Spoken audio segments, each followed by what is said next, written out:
In this video, I'm gonna show you how to stop leaving money on the table. If you're in sales, I'm gonna show you how to stop leaving thousands of dollars on the table. What you need is a proper framework so that you can have predictable results. Make sure you stick all the way to the end of the video because I'm gonna show you the $1 million agenda and how to execute on it. Let's get into it. In the beginning, if you're new to sales, you need to understand the actual sales process. The sales process begins with prospecting. Prospecting is the art of finding the most probable buyer. Once you've found the most probable buyer, you need to qualify that client. You're looking for indications that this person might need your product or service. Once you've found that, now you qualify them. Are they the decision maker? Do they own the house? Is there someone else involved in the decision that would need to be present when you're actually presenting the product? And once you've qualified the customer, now you can actually present your product, your service, your solution. And a good presentation makes for an easy close. Understanding the sales process is important because if I were to give you a blindfold and wrap it around your head and put you in a dark hallway and ask you to sprint down the hallway, that would be a little scary because you don't know where you're going.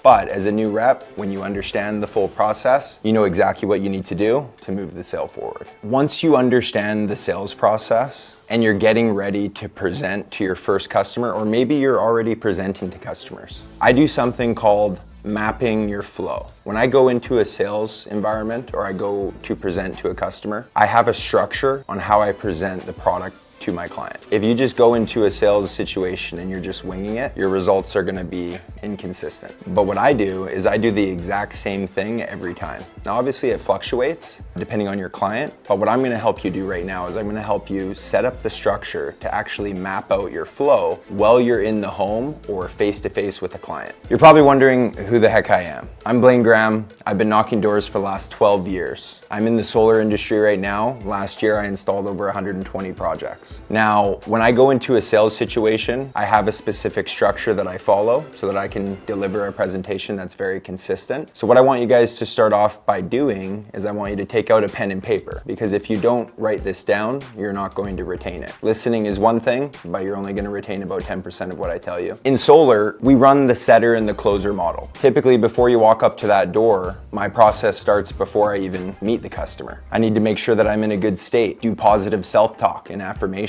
I'm telling myself that they've been waiting for me. I'm telling myself that there's no way that they could say no. I'm hyping myself up before I go into that sales situation. Through that belief, I'm going to be able to speak to them with confidence and conviction. I knock on the door, I intro, I greet the customer. As I go into the house, I want to just do a little bit of small talk. I want to BRT, build relationship and trust. Build rapport. I don't need you to spend 10, 15, 20 minutes chopping it up with the customer building rapport. I like to build rapport through my eye contact, my tonality, and usually I'll pick one thing out in the home, something that sticks out, could be anything, and I'm gonna give them a basic compliment. Then I need to start by establishing control. I need to get to the kitchen table. Within about 30 seconds to a minute after I've introduced myself to them, met them for the first time, built a little bit of rapport, I take control by saying, where's a good place that I could sit my stuff down? Is the kitchen table okay? Once I get down and I sit at the table, I need to make sure that I'm in the correct position. I want to be sitting right beside them. That way I can share my screen if I'm presenting on a laptop or I have some visual aids. Whatever it is, I want to be in a good position where I can be knee to knee with them. So they're sitting right beside me. I'm in close proximity so I can bump them on the shoulder or pat them on the back or whatever it may be. And we'll get into that as we go through it. But step one is making sure you're in the correct positioning to be able to have a good, effective presentation where you can establish trust throughout the process. I don't want to be across from them like I'm interviewing them or I'm interrogating them. That's not what I want. Now that you're in the correct position, I like to thank them for taking the meeting. Just this simple, hey guys, thank you so much for setting aside the time with me today. I really appreciate you taking the meeting with me. Something simple. And look them in the eye when you say it and smile. After I thank them for taking the meeting, I like to go into the discovery. I like to ask them what was kind of the main thing that they wanted to take the meeting with us. What were they interested in about solar? Why are they looking at solar and why are they taking the meeting with me today? So after I've done that, typically they're gonna tell me some of their buying motives. That's why the discovery is super important. They're gonna tell me why they would buy. Once that's done, I like to get into business. My style, it may not work for everyone, but it's what works for me. I like to get into business by basically saying, hey guys, do you mind if we just kind of hop right into it? Is that cool? And then they say yes. And the reason I do that is because I want to grab their attention and I want to transition from the small talk into getting into the business. This is important. This is where I actually set the agenda. Some people call it an intent statement. I like to tell the customer exactly how the meeting is gonna go, so that way they can follow me the whole time and they're not left just wondering how long I'm gonna be in the home for and how long this process is gonna take. How I set the agenda with solar, I'll give you an example. Awesome, guys. So I'm not gonna make this a long drawn out process for you today. Basically, the goal of today is I'm gonna lay out both scenarios for you. At the end of this, you're probably gonna be leaning towards yes or no on this option. And if you are leaning towards a yes, then we're gonna ask you to start the process with us today. And what starting the process actually looks like, and then I will summarize the process, right? Depending on your market, depending on your product, your process may be different. After I've set the agenda, I like to move into the bulk of the presentation. Now, I don't hear a lot of people talking about this, but what I like to do is I actually like to foreshadow as I transition to each step. So just something simple like, awesome guys, so right now I'm just gonna kind of pull out your current situation. I'm gonna see where you're at now with the utility company so that we have something to compare to. So taking a look at your current average, and I'm gonna start getting into the presentation, what their current situation is now. The foreshadowing tells the customer the next step that I'm taking them to. I don't want them guessing. Just like when you watch a TV series or a movie, something happens, it's exciting. Now it creates a little bit of anticipation. So I tell the customer what I'm gonna do, and then I do it. And that way I'm creating a little bit of anticipation. I use it as a tool to engage them and make sure that they're paying attention and following me through the process. During the beginning part of the presentation, as I'm comparing their current situation and where they're at now, most of the time I'm gonna be building pain and identifying problems. It's crucial that the customer admits they have a problem. So I'll give you an example. I'm gonna ask good questions. The main question that I ask is, Mr. Customer, do you think in the next 5 to 10 years that your electricity rates are gonna go up, go down, or stay the same? And what do you think they say? They say it's gonna go up. Building pain with the utility, most people don't calculate how much they're gonna spend over the next 5, 10 years on their electricity. In my niche, I show them that. So I show them what the cost of doing nothing is. The price is something you pay today. The cost is something that you pay in the future if you do nothing. If you calculate a $200 utility bill over 10 years, that's $20,000. But I show them that that's the cost of not making a decision. And then I would ask them another question, something like this. I'd say, Mr. Customer, imagine this, 10 years ago, when you first moved into the home. The utility company came to your house and gave you an option. Option 1, they would put a meter on the side of the house. You would pay them forever for the rest of your life, and the utility rate would go up every year. Or option 2, they put solar on the roof. They give you a fixed amount that you would pay over 10 or 25 years. And that amount would be less than what you would have paid with the utility. If you could have made that decision 10 years ago when you first moved into the home, what would you have picked? And almost all the time, as long as you deliver it correctly, they're gonna pick the solar.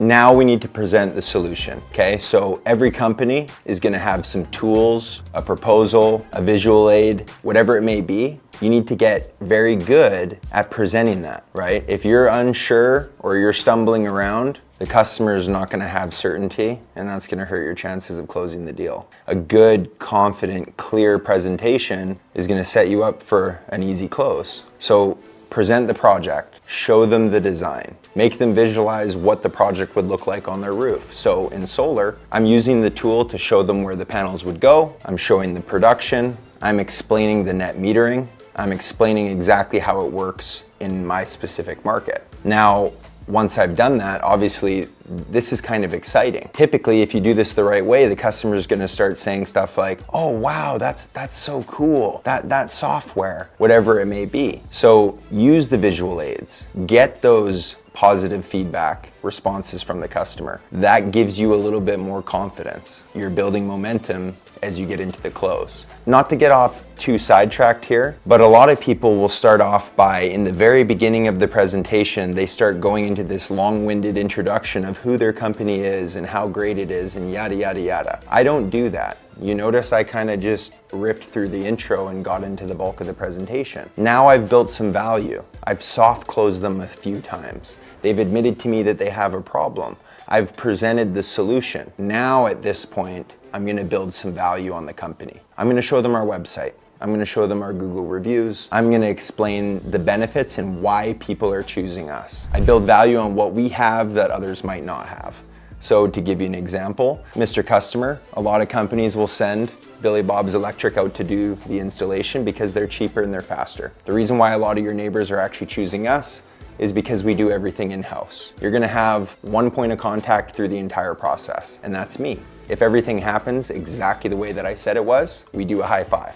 That's my fault. If God forbid there's a problem, we're gonna take ownership for it and we're gonna fix it for you. So this is where I, build a bit of value on me, my team, and I give the customer peace of mind that they're gonna be taken care of. Guys, before we get ready to present the price and actually ask for the business, it's important that we've actually earned it. How I know if we've earned it is because the customer's following the situations that I've explained and they're agreeing and they're saying yes to my soft closes. If they've done that throughout the process and the energy is good and they're following me through the whole time, then I know that I've earned the right to ask for the business. So now I present the numbers and I'm gonna fill out exactly what their situation would be if they already had the solar installed. When I assume the sale, I say, awesome. If this was exactly the way it was, what do you think makes the most sense for you? And they say, the solar. And I say, great. So the next step is super simple. We just okay the initial forms. Company's gonna do a quick welcome call just to verify that I explained everything properly. And we're gonna submit the application to the utility company. What's the best email to send those documents to? And if they give you the email,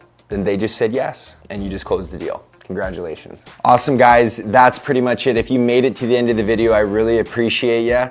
Obviously, if you made it to the end, that means you truly want to get better. If you have any questions at all, drop me a comment below. Don't forget to subscribe because I'm going to keep dropping more content for you guys. Or if you want to get in touch with me right away and you have a question, you need help with anything at all, I'll leave my number at the bottom. You can text me. Until the next one.